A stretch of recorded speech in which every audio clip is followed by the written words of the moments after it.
लगातार संबंध बिगड़ते जा रहा है।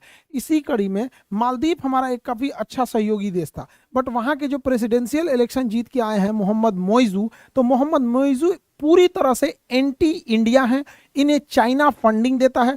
पूरा इलेक्शन ही इनका कैंपेन चला था इंडिया आउट, इंडिया को बाहर करो, इंडिया को बाहर करो। इनकी पूरी तरह से फंडिंग दी गई थी चाइना की ओर से। और इन अनफॉर्चुनेटली भारत के लिए बुरी खबर है, अच्छा बात नहीं है, बट ये जीत गए हैं। अब ये छोटे देश क्या है ना, अपने पर्सनल प्रॉफिट के लिए और चाइना के इन्फ्लुएंस में आके पूरी तरह से एंटी इंडियन हो जाते हैं मालदीव। हालांकि भारत से लाखों टूरिस्ट हर साल मालदीव घूमने जाते हैं। यहाँ पर मालदीव का खैर पर्यटन के लिए मालदीव ठीक है, नो डाउट हमारा अच्छा संबंध भी रहा है। वहाँ तख्ता पलट करने से हम लोग बचाए भी थे उस समय, हम लोग अब्दुल्ला गयूम के समय, तो एक पुराना कहानी है, उसको किसी और वीडियो में चर्चा करेंगे। अब इनका एक कैंपेन ही चला था चाइना के समर्थन में आके कि इंडिया आउट, इंडिया को ये बाहर करना चाहते थे। देखिए 2021 में भारत और मालदीव एक समझौता करते हैं।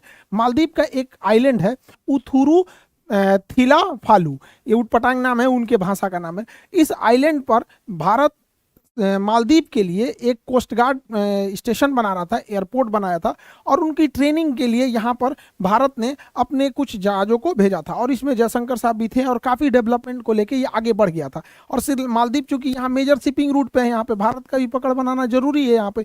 इसी को क्रम में देखते हुए भारत ने मालदीव को एक पेट्रोल वेसल दिया कोस्ट गार्ड के लिए, और एक डॉर्नियर विमान दिया एयर सर्विलांस के लिए। छोटा जहाज है पर काफी परफेक्ट जहाज है डॉर्नियर, ये छोटे उड़ानों के लिए परफेक्ट है। यहाँ पे अटैक हेलीकॉप्टर 2 ठो दिया प्रचंड, यहाँ पर इतना भारत ने दिया, रनवे दिया, सब कुछ दिया यहाँ पे। बट इनको रख रखाव ट्रेनिंग के लिए भी तो कोई ज़रूरत है, तो 75 भारतीय जवान जो है वहाँ पर मालदीव में है ताकि वो इन्हें ट्रेनिंग दे सके। अब इसी का बहाना लगा के मोहम्मद मोइजू पूरा प्रचार कर दिया कि भारत को बाहर करो, हम अपनी ज़मीन का यूज नहीं होने देंगे, ये भी नहीं होने देंगे, ये नहीं होने देंगे। अब भारत सरकार इसको समझ नहीं पाई यहाँ पर। हालांकि हम लोग ये 75 लोग को रख के क्या हो गए, उन्हीं को ट्रेनिंग दे रहे थे, लेकिन वो इस चुनाव में जीत गया, कर हम बाहर करेंगे। इससे क्या है, भारत का मोराल गिरेगा, और चाइना और पाकिस्तान के लिए तो एक तो उनके लिए मोराल ऑफ होने की बात हो जाएगी। अब वो पक्का इन लोग को क्या करेगा, बाहर करेगा। जबकि खुद सोचिए, हम लोग तो मालदीव की भलाई कर रहे थे यहाँ पर, बट भारत को भी ना ऐसे सेंसिटिव इशू पे देखना चाहिए कि अगर ये चुनाव का मुद्दा बन रहा है, ये हमारे भी खुफिया एजेंट को ये पता होना चाहिए कि एक छोटा सा मैटर 75 लोग के लिए भारत का एक मुद्दा बना देगा। वापस बुला लो 75 को, भैया ये जहाज हमने तुम्हें दिया है, नहीं चलाने आएगा, तुम समझो हेलीकॉप्टर तुम्हारा डूबेगा, पानी है इसका जाएगा यहाँ पे। हम भलाई भी करो, नेकी कर, दरिया में डाल वाला हाल हो गया यहाँ पे। अब ये जीत गया है, पूरे एंटी इंडियन सेंटीमेंट बना के रख देगा। और मालदीव का लोकेशन बहुत जबरदस्त है।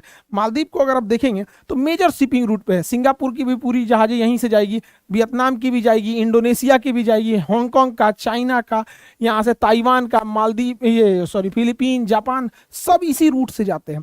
तो चाइना इस रूट में दबदबा जानना चाहता था।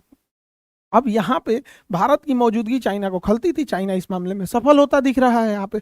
और चाइना की स्ट्रेटजी बड़ा तेजी से इंडियन ओशियन की ओर बढ़ी है। अगर आपको याद होगा पिछले साल, तो चाइना का स्पाई जहाज था यांगविंग 5, ये श्रीलंका की ओर बढ़ रहा था। यहाँ पे बीच में खबर आई थी कि श्रीलंका इसे डॉक करने नहीं देगा अपने हम्बनटोटा बंदरगाह पे, लेकिन फिर भी ये बढ़ता गया, और भारत के लाख विरोध के बाद ये हम्बनटोटा बंदरगाह पे डॉक कर गया।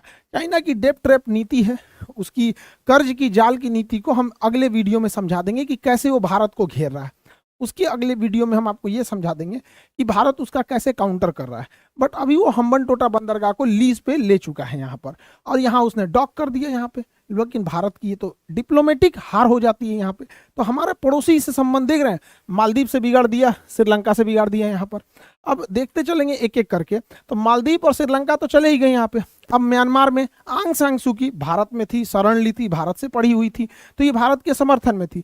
बट चाइना के सहयोग से मालदीव में, यहाँ पे म्यांमार में, मालदीव नहीं म्यांमार में, तो म्यांमार में सैनिक तख्ता पलट हो गया। अब ये सैनिक तख्ता पलट चाइना के फेवर में चला गया, और हमारा यहाँ से जो लुक ईस्ट पॉलिसी थी, इंडिया सिंगापुर हाईवे था, ये सब ठंडे बस्ते में चला गया। अब ये अशांति हो गई यहाँ पे, तो एक और से म्यांमार भी चला गया यहाँ पे। तो हमारे देखेंगे लाइन से पड़ोसियों को देखेंगे तो डिस्टर्ब करके रखा हुआ है चाइना। यहाँ चाइना अपने नीति में कामयाब होते जा रहा है, और भारत को भी एग्रेसिव पड़ोसी नीति को देखना होगा, और हमारी मीडिया को भी ये मुद्दे उठाने पड़ेंगे। खैर हम अपनी मीडिया से क्या ही उम्मीद कर सकते हैं, उन लोग को ही पता रहे तब तो उठाएंगे लोग यहाँ पे। अब इधर देखिए, अब यहाँ पे अगर गौर करेंगे तो हमारा हमेशा से अच्छा दोस्त भूटान के विदेश मंत्री चाइना जाते हैं। अब ये क्या हो रहा है कि चाइना क्या कर रहा है,